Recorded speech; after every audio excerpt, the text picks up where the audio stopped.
That's what I want to talk about today, kind of the deep undercurrent that nobody wants to talk about. Islamic fundamentalism and the poison that it's bringing to the entire world. When October 7 happened and I saw the footage online, it brought out all the anti-Semitism and self-hatred. I was so shocked to the core.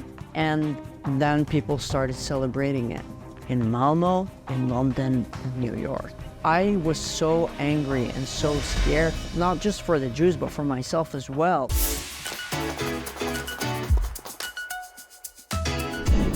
Welcome back, everybody, to The Quad. And here in the studio with me, my co-host, Emily Schrader, activist, human rights activist and journalist. And on my right, our June guest co-host, Chama Mechtaly, activist, artist, policy advisor, fellow of the Atlantic Council. She describes herself as half Muslim, half Jewish, 100% Zionist. We love that. We'll keep it there. Unfortunately, Vivian Berkovich is not feeling well this week, but we wish her a speedy recovery. And Ashira is still doing wonderful things for Black-Jewish relations in America and will be with us very, very soon. So, ladies, another week. And again, I feel like I'm repeating myself. Every week when you think things can't get any worse, something happens. Something happens. And so we can talk about what's happening in the north right now, fires raging, and the response or the lack of response. We can talk about what's happening in Gaza, another war raging. We can talk about the peace or the ceasefire deal, which has been, brought to us by the Biden administration. But I feel like all of these things have a much deeper undercurrent that nobody really is addressing. Emily has been a stalwart of the fight against the Islamic Republic of Iran. You are somebody who knows Islamic fundamentalism in and out and talks a lot about Qatar, for example, which is very unpopular in many circles. And then we have Europe, which apparently is becoming kind of the arena, the playground of all of these elements joining. So I wanted to kind of touch a little bit on how the radical Middle East is coming to Europe, how it's going into America. Well, we already know how it seeped into our college campuses, and you were both college activists who fought against it. So that's what I want to talk about today, kind of the deep undercurrent that nobody wants to talk about. Islamic fundamentalism and the poison that it's bringing to the entire world, which we have, of course, playing out right here in our region. Emily, take it away. I mean, I think that the situation in Europe is exactly what you said, that people are afraid to say the truth. They're afraid to call a spade and to point out what's very obviously in front of them. And, I was just speaking with a friend a couple weeks ago about this, that even in the United States, for example, the bodies which are supposed to represent Muslim religious interests in the country are radical bodies. They're not like some sort of reformist Islam. Oh, how can we support Muslim civil rights and communities and all of their religious practices while being American? They're organizations that are seeking to overtake America. And that's why you see American Muslims for Palestine or CARE.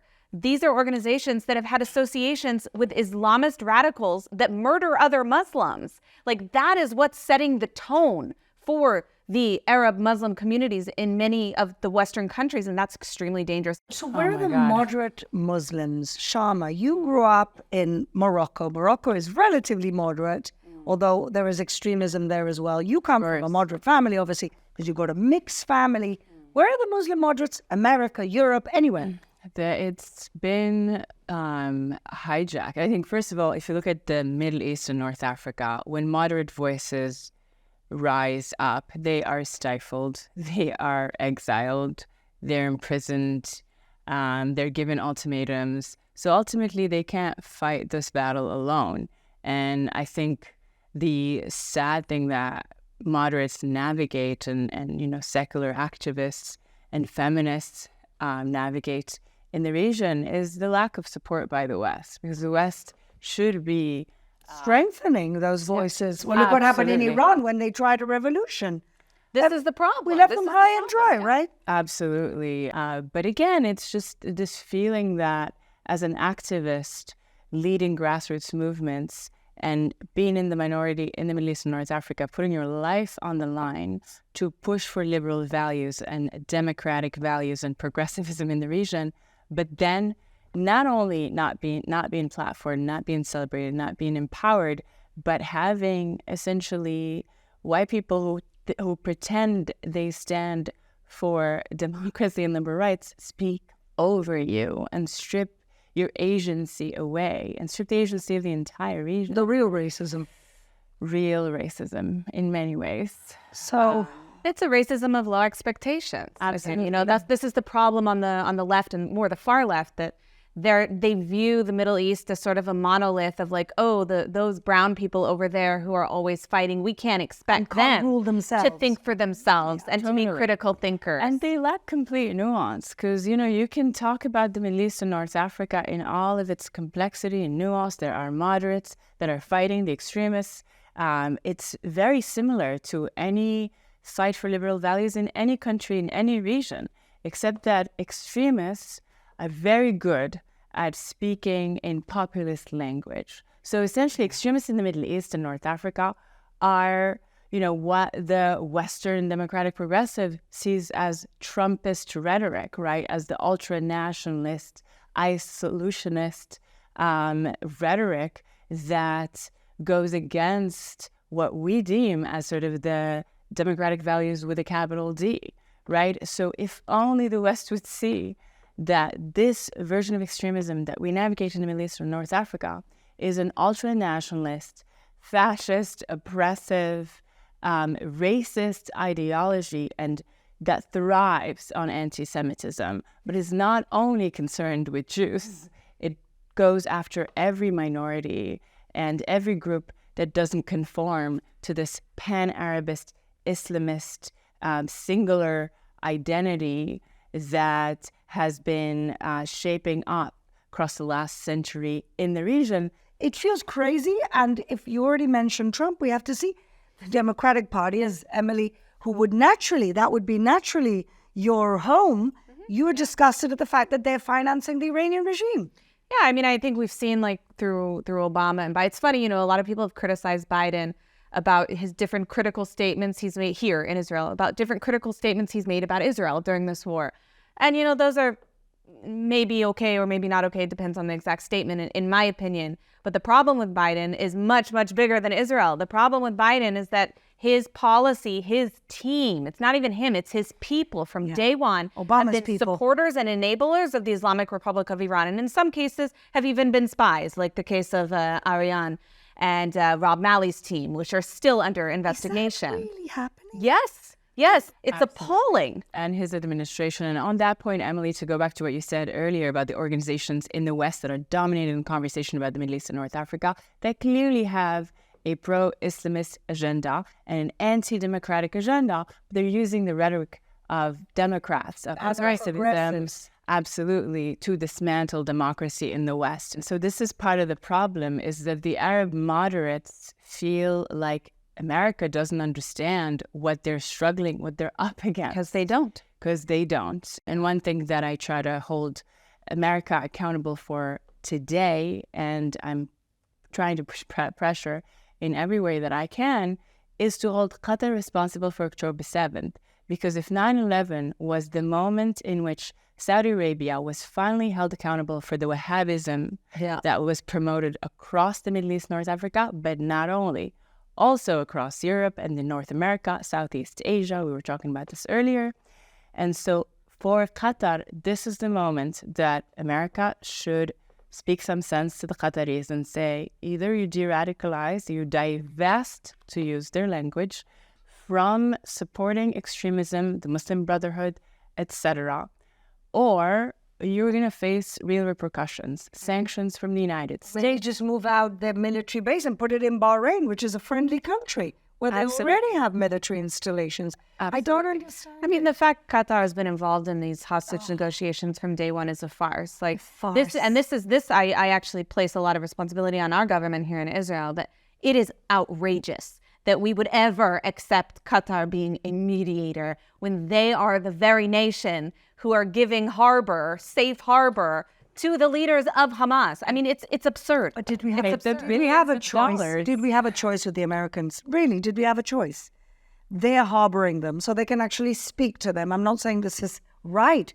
I'm just saying maybe this was the only practical way. Yes, but the United States and Israel could have applied pressure to Qatar and said, 100%. we're not doing anything until you, I don't know, expel them or come up with some other policy. I mean, the pressure has been on Israel the whole time. And even on the United States. Absolutely. When Qatar is the one who holds the keys. Qatar can place pressure. Not to mention the fact that they, founded and fund Goebbels' TV, Al Jazeera. This is the biggest piece that I need the Western world to understand, is that essentially America and the West is navigating, in a way, a new manifestation of the Arab Spring, which starts the same. It starts the same. A lot of, progressive, secular, small organizations mobilizing and protesting on the street, and then getting hijacked by these very radical, extremely powerful, strategic, calculating groups that are well-financed, well-resourced, and have been trained for an ideology. So they will never stop. You can't really compete with this kind of passion that they have. And they are able to not only speak the language of social justice very well, but they're able to kind of pose as the oppressed, which is... While they are oppressing. Absolutely. Yes. Gaslighting at its best. Which is a narrative So, that, unfortunately... Bottom line, wake up, West. You are next. Listen to Chama, listen to Emily, listen to the Quad. And now, to speak to us more about radicalism in Sweden, in Europe, and also about his home country, Yemen, Luai Ahmed is with us in the studio. We're so proud to have with us Luai Ahmed, who's a writer, a host, and so much more. Thank you for being in Israel. Thank you for having me. I'm so happy to be here. So tell us everything. Well, where do we start? Where are you from? Well, I am from Yemen. I grew up in Sana'a, which is the capital city of Yemen. And I grew up in this very open-minded, democratic family. Actually, my mom is a feminist. So my mom is the only person I knew in Yemen growing up who did not wear the hijab. So every time I would be in school, my classmates would be like, your family is going to hell, your mom is going to hell. I'm like, what is wrong with you, So I think that was one of the first things that made me kind of like start this critical thinking of the society I'm living in. Because in class, in school, in mosques, I internalized and learned homophobia, anti-Semitism, misogyny. But my mom was kind of like that beaming light that every time my teacher would say something erotic and crazy, I'd go to my mom like, Mom, is this true? And then she'd be like, no, forget them. So like I would go to her, I'm like, is it true, Mom, that you're going to go to hell for not wearing the scarf like the teacher said? She's like, no, honey, they are the ones going to hell. Oh, she sounds awesome. Oh, she is awesome. So she helped me kind of like have this critical thinking. So 2014, I was invited by the Swedish Olof Palme Center, which is a government center, to go to Sweden and talk about human rights as a youth who participated in the revolution. And I could speak English when I was from the time that I was in Yemen. So they wanted someone who could speak English and speak about these issues. So right before going to Sweden, I sat in my room and I thought, Luai, you have to face it. You're gay and you want to be yourself. You want to admit it to yourself. Sweden is actually a country that accepts gay people. You were in the closet because you can't come out in Yemen. Yeah, not to a single soul, because we have a death penalty for homosexuality. Oh. And then I moved to Sweden and realized that it was Yemen 2.0. Sweden? Well, not Yemen 2.0. So I talk about the brainwashing that happens in Yemen, which is like an Islamic, radical Islam brainwashing. In Sweden, there's another kind of brainwashing, which is like this ultra Marxist, leftist, insane ideology that is oppressive, that excludes voices. So I usually say, and I say this a lot in Swedish, is like in Yemen, you get murdered for speaking, for talking about the things that you believe in. In Sweden, you get character murdered. So they murder your character. They call you a Nazi. They call you a racist. They call you a fascist. So when I do speak about these issues, for example, and say, in my country, I would get killed. And, in Sweden, is not thinking about this migration policies properly. Like, you're a Nazi and you're a fascist and you're a racist. So the leftists, the crazy leftists, you know, they try to murder my character and delegitimize the things that I talk about. So you stayed in Sweden and sought asylum? Yes, I did. And let me tell you, when I arrived to the refugee camp, it was in 2014, and I was there for 8 months, and I was still in the closet. So I did not come out. Everybody in the refugee camp, the vast majority were absolute religious maniacs. They would ask me, "Why aren't you fasting? You're a Muslim. You're going to go to hell." And I'm like, "You're in Sweden." So it was a constant debate. And when the peak of it was when the Charlie Hebdo attack happened in 2015, they were celebrating. They were celebrating. Where were most of the refugees there from? Syria? They were from Syria, there were Palestinian, there were Iraqis, there were Somalis, and that's like the majority of them. But the majority were from Syria because that was like the peak of the migration crisis. And I remember just looking at that and thinking like, and then that was the moment I started learning Swedish. I'm like, so how are you going to integrate or like change this? You think like, how do you think you're superhuman people who have this like recipe that's going to be able to de-radicalize this? And then I actually learned, I became a journalist and a writer, and I understood that actually even the seculars and even the progressives come to Sweden and become radicalized. Yeah.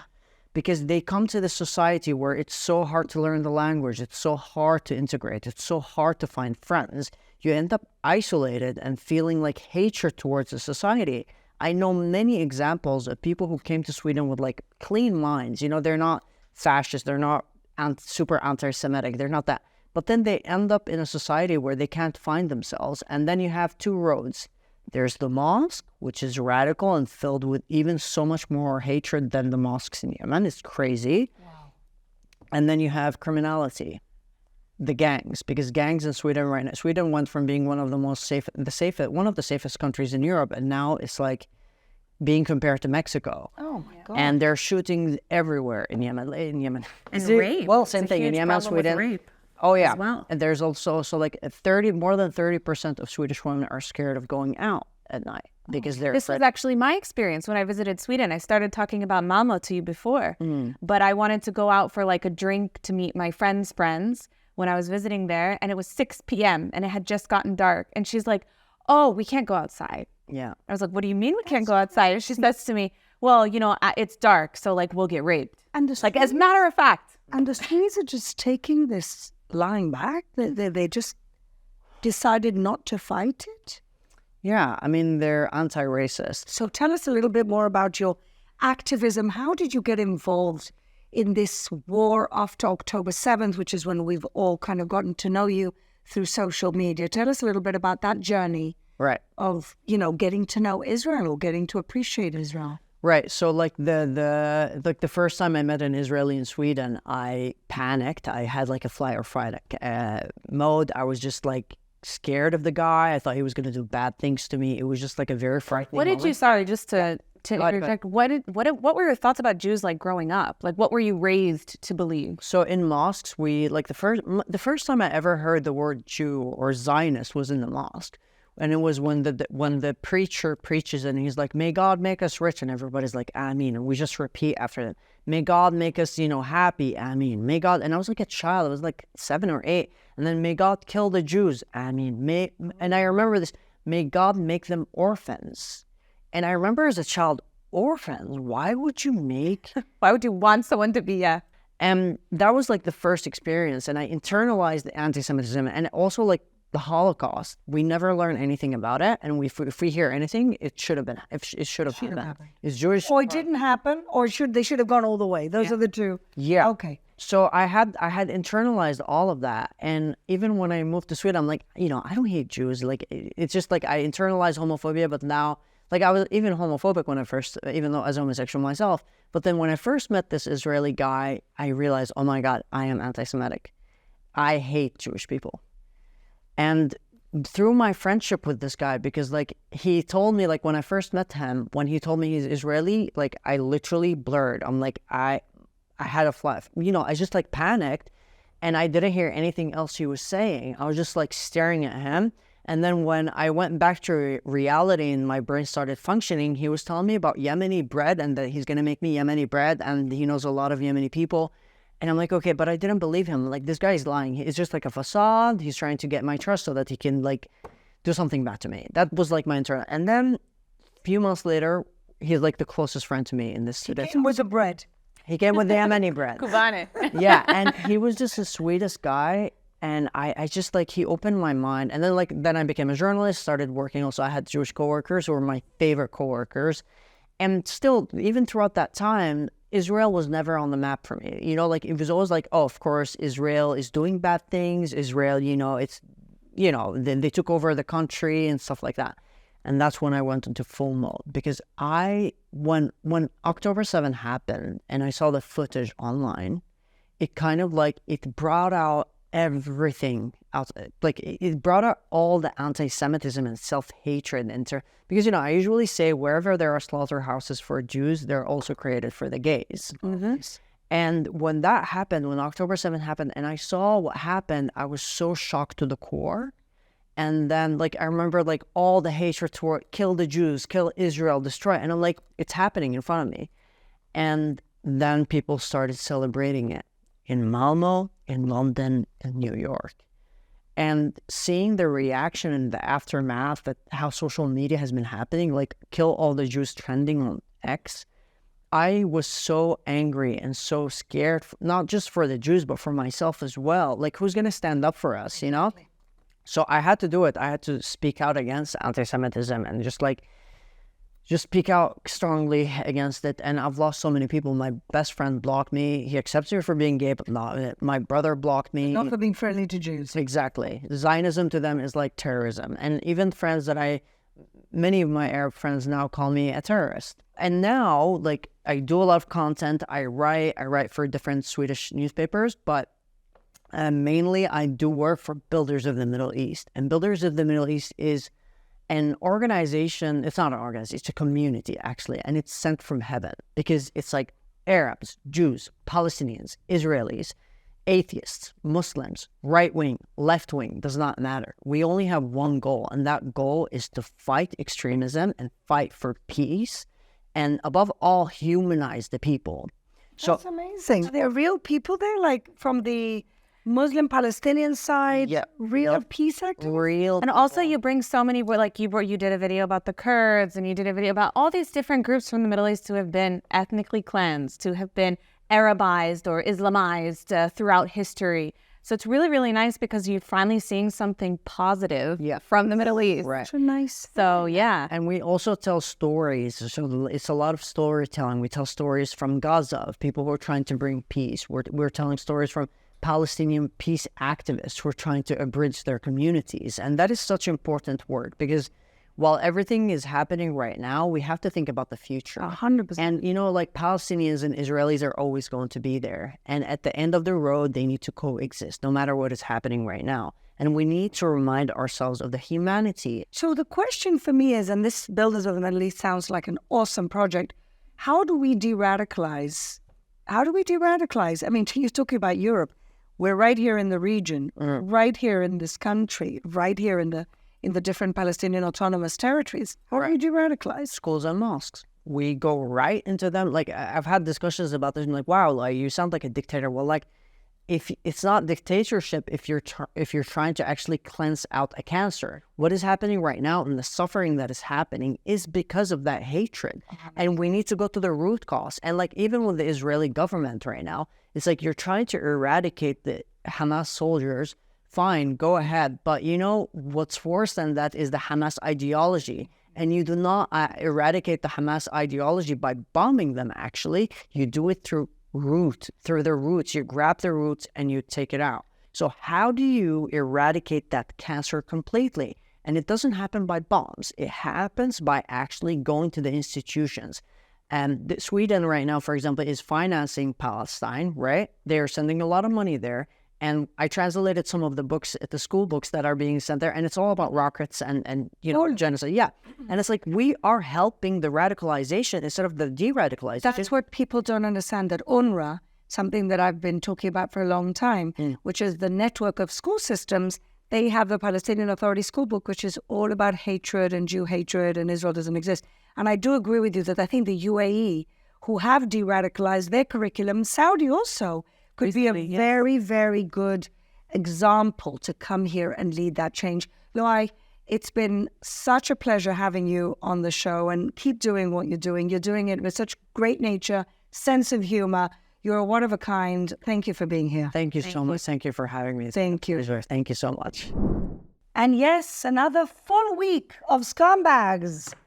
We're back. And it seems like just when you think you hit a new low, there's people hitting that even deeper. There's never a shortage of scumbags. Never a shortage. We sometimes struggle for heroes, but never a shortage of scumbags.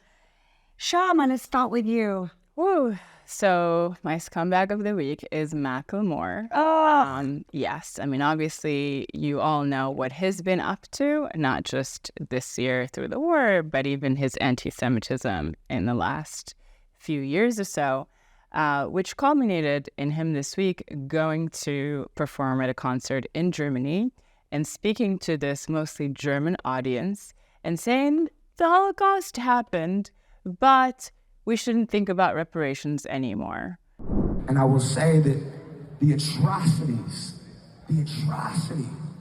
that was the Holocaust, there will never be reparations for that. The only way that we can atone for our past is by today standing up against apartheid, against occupation, against genocide, for a free Palestine. That's the only way. My biggest issue with that, for a, want to be progressive, is how dare you speak on behalf of an oppressed community who went through the worst episode of systematic persecution ever known to human history. And the fact that he's emboldened enough with this Western progressivist stamp of approval to say, you know what, the Jews should move on and no longer talk about reparations, when that kind of rhetoric would never be accepted in any other discussion on any other minority group. And who gave you permission to speak on behalf of Jews? You're neither Jewish nor a legal scholar or an international human rights lawyer, when there are plenty of Jews and lawyers who can do this. So who gives You had permission? one good song, Macklemore. Move on. That's amazing. Thank you. He certainly is a scumbag. Emily. So my scumbag this week is Briahna Joy Gray, who is actually a repeat offender. Ashira had her as a scumbag a couple months ago. Tell us about But her. this piece of work this week, she had a debate about the Israel-Gaza issue with a few other people, some pro-Israel, some anti-Israel, although not any very known pro-Israel activists, people who are fairly moderate on this issue, journalists. But there was a clip that went very, very viral here. I wanted to pull up the exact quote for you, but I think we can actually play the clip, where basically in this debate, she was claiming that what Hamas did on October 7th wasn't because they want to kill Jews. It's not about Jews. It's not about anti-Semitism, of course, despite the fact that it's in their charter. What they did on October 7th was really because they're trying to establish a state similar to the United States, and they're in pursuit of democracy. When Hamas is talking about eliminating Israel, it's talking about not killing all of the Jews. It's about eliminating the idea. Okay. It's about... Leave it there. We'll leave it there. We'll leave it there. It's about, let me just finish, sir. Can I just finish the sentence? It's about eliminating the idea of a Jewish state. Ending a Jewish state, ending an ethno-national state, and having a state more like what we have in the United States of America. Things didn't go as she had intended. And after the debate, she had a complete meltdown on Twitter because X, because everybody was calling her out for this, about how ridiculous it was. And in fact, the moderator, Constantine, who's another YouTuber, very, very known, doesn't consider himself a Zionist. And I also wouldn't consider him a Zionist. Very fair, I think, in his interpretation and discussion on this issue. So she started calling him a Zionist activist who persecuted her and wouldn't let her speak. And he responded by calling her DEI Barbie. Oh, brilliant. Which apparently, I didn't know this, but apparently DEI is now a race, because her response to all of this and the criticism, justified criticism, by the way, about her actual arguments, if you can even call them that, She's claiming that every criticism of her is racism, and calling her DEI Barbie is racism. Never mind the fact that DEI is into race, but, logic clearly is not Briahna's strong suit. Fantastic, Scumbag. Thank you very much. We didn't know her, but you introduced us to a whole brand of new podcasters. Of stupidity. Thank you. Mine is no less stupid. Mine is the president of the Maldives, Mohammed Muizu. Now, this guy announced yesterday that Israeli passport holders can no longer go to the Maldives. Now, this is the guy who is now overseeing the quick, slippery slope of a regular country into Islamic fundamentalism, where you can't say anything against Islam, where if you're Christian, that's criminal. You can't be gay, that's also criminal. Journalists are incarcerated, and this is the slippery slope, and you kind of touched on it, Chama, of Southeast Asia, what's going on there in terms of this Islamic fundamentalism taking hold. And the pinnacle of that is that Israeli passport holders can't go. And what I was telling a journalist this morning is that it's not the first country where Israeli passport holders can't go. In the Islamist world, we will live without the Maldives and the bungalows in the sea, because they've got the better ones in India, let me tell you. Goa. Goa. Let's go to Goa. Seychelles. And so, Seychelles, I was going to say Seychelles. And so even Dominican Republic, we'll fly over there. It's fantastic. They're amazing. The point is, thank you, Mr. President, but you are now on the slippery slope to your country going down the toilet, and we're very happy that we don't have to go there on holiday. That's my scumbag of the week. All right. Finishing off with the heroes. Now that we got all that out. A group therapy rant every week. By the way, we have a lot of people joining in on these rants. I think we should start a Scumbag of the Week movement as a therapy tool. What do you think about that, lady? I love it. I think we should do it. I needed this for like several months. Where have you been? Great, fantastic. All right, heroes of the week. Emily. So my hero this week is actually not specific to this week, but a member of European Parliament, Charlie Weimers, who's been a voice against the Islamic Republic of Iran for many years. He's from Sweden. Oh, okay. Yeah. Sweden is... We're on a theme this week. A theme of today, yeah. But, he's been very, very outspoken about designation of the IRGC as a terrorist organization, which is something that Joseph Borrell has refused to do at the EU level, despite the fact that there is legitimate argument for it. There is legal precedent for it. There are pending cases and closed cases in the European Union that would clearly point to the need to designate the IRGC as a terrorist organization. And despite that, they've refused to do it. And he has courageously pushed back against this for many years, but especially as of late in recent months, he has explicitly called out Borrell for being a liar on these issues.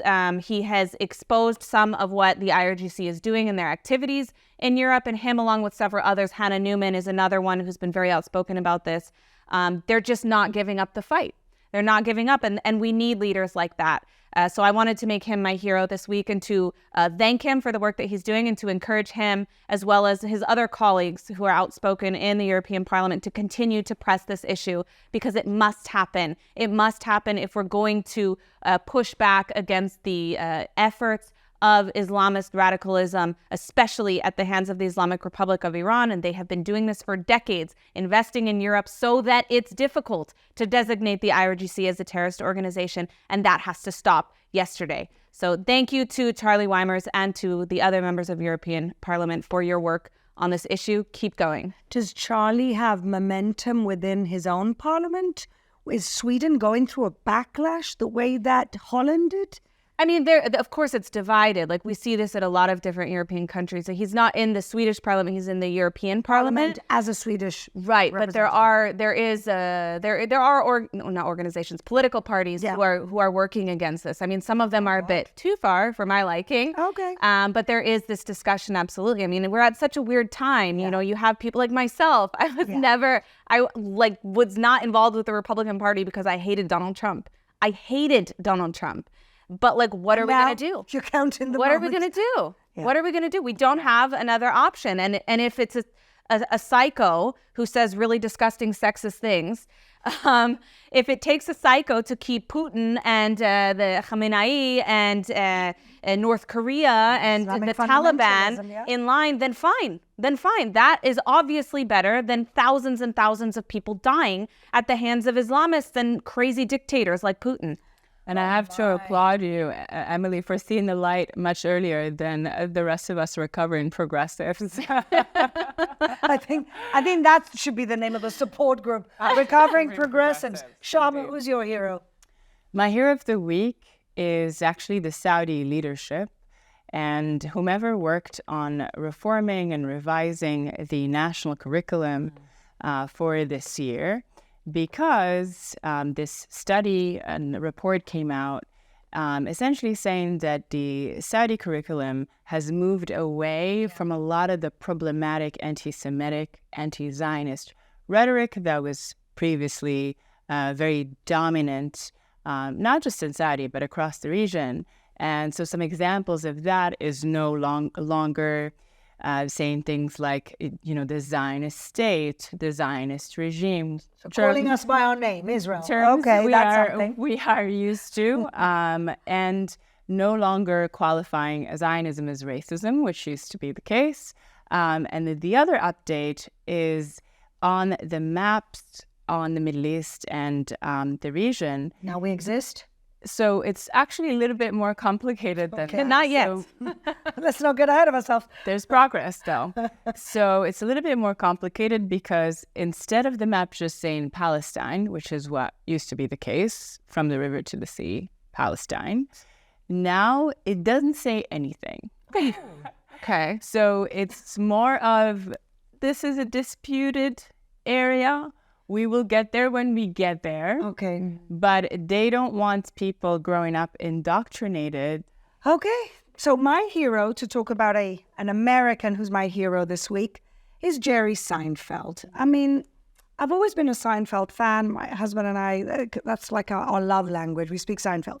And the fact that he came here with his wife and his daughters, and, he did it quietly. He didn't do it with any funfair. He met some of the hostage families. He went to the different areas around the border of the Gaza Strip, the kibbutzes that have been affected. He did that quietly. He went back quietly. He didn't make a big deal out of it at all. He didn't do it to enhance himself. He just wanted to be here.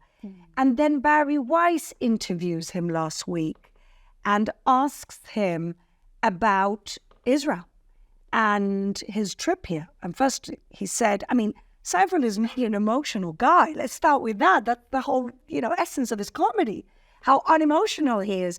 So first of all, he says it's the most powerful experience he's ever had. And then when she kind of asks him a little bit more, he can't talk and he starts to cry. And here, just watch. You were in Israel since the war started. Mm-hmm, How was that trip? The most powerful experience of my life.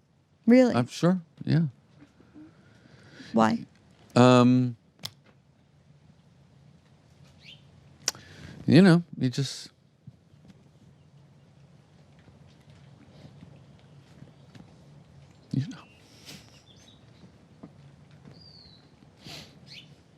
Are you thinking of someone in particular?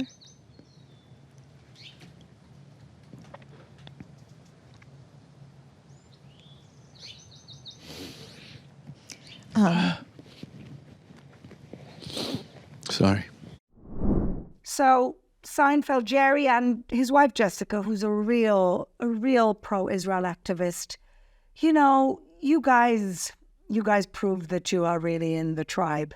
You see right from wrong, and you stand with your people. So Jerry, you're my hero of the week. Ladies, another week that we sit here, we moan, and we analyze, but we again talk about the real issues. We talk about it in a civilized way. We bring interesting guests. And if you like our show, then please subscribe JNS TV. And we end our studio time here with the prayer that by next week, our hostages will be home with their loved ones. Thank you, everyone.